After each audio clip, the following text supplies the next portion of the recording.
So I want to try to talk about this quickly. I'm going to try to keep it under 10 minutes. I was listening to a podcast called I Have ADHD podcast. I can't remember her name, but I put the link to the podcast in the description. And I was listening to one thing, but she was talking about emotional safety, a person who is safe, emotionally safe. And when she listed off the traits of someone who is emotionally safe, I felt like oh, I'm sorry, my thing fell. I literally have had no idea what emotionally safe is. I've not known what an emotional safe person was. I myself have not known how to be emotionally safe for the world, for myself, for people around me. And it brought me back to something that happened over the summer. A person tried to come back into my life. And I shut that down fast. But I didn't have the words for how he made me feel at the time.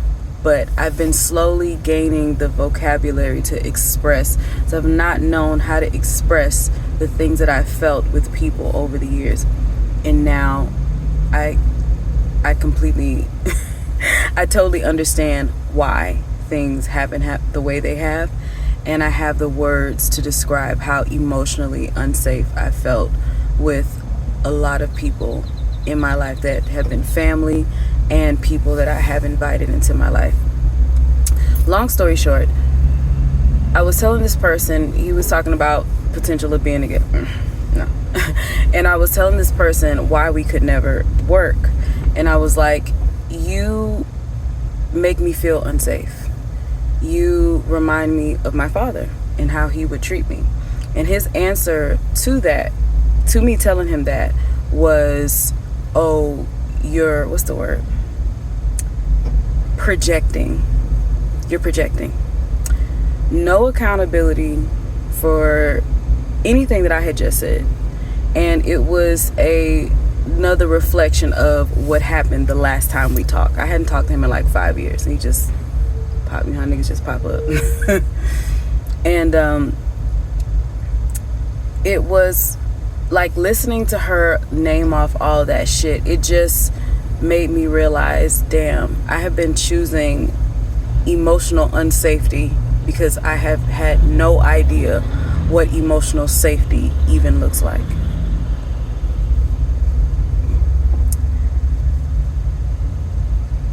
The way he would remind me of my father is, I initially went to him because, we were friends. And I talked to him because I was going through something. He's like real spiritual. He's older than me. You know, he had a lot of knowledge in some of the things that I was just now discovering. So I wanted to have a conversation with him.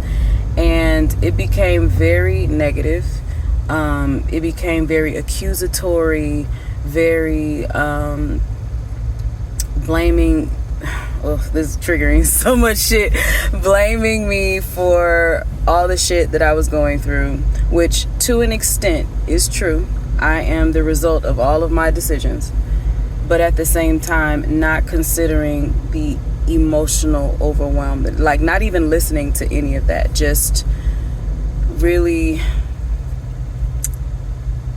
like I said, reminds me of how my dad used to treat me. Whenever I would tell him how I was feeling, would manage to, when I can get past the fear of telling him how I was feeling, whenever I would be just a little bit open, it would go from, actually, it's your fault that you're feeling that way. Actually, you make me feel that, you make me feel a way. And actually, I have nothing to do with that. Like, everything is your fault. It goes from everything is your fault to now blaming me and the world for all of his fucking problems. Keep in mind, I'm a kid. And it was the same, even more so as an adult, when I was a young adult, you know. And I just realized that the reason why I went to that guy and the reason why I attracted him is because he reminded me of that emotional unsafety. And of course, we don't talk anymore. After that, he was done with me because I know I hurt his feelings. But just never, never taken accountability for anything that was said, that he said. And I can definitely, in his defense, definitely see the projection part. I project in terms of attracting things that remind me of how I feel about myself, oftentimes. A person with low self-esteem, not completely safe within myself, not completely in love with myself, even though at that time, and still, I was the most in love with myself I had ever been. So it was like, things that he was saying was like, okay, whatever. It's like, I already know my worth, and I know you don't measure up to what I'm worth. But I didn't have the vocabulary to fully articulate why. And her saying some of the things that she was saying about emotional safety has helped to give vocabulary to what it is that I look for in a romantic relationship and friendships going forward. And even within myself. There was a time that I was not able to take accountability for some of the shit that I was feeling, and how I was treating other people. And there's some things that I still need to work on, that I'm evolving on. But I recognize that if someone is telling me that I made them feel horribly, even if I disagree, even if it was not my intention, I can still apologize for the fact that I made them feel away. Like, it was not my intention to make you feel upset. That wasn't what I was trying to do. What I was trying to express was X, Y, and Z. Or if I don't understand, well, how did I make you feel that way? Like, what did I say? What did I do? That's the things that I've been doing going forward. And that's the only shit that I will accept. And the thing that she said that really got me was, a person who is safe understands that trust is earned. And a person who is not safe is a person who gets angry about the fact that you don't trust them right away. And basically that's what it was. Because I expressed that I did not trust him immediately, because, you know, he has this reputation with the people around him to be this great person. But I've seen something different.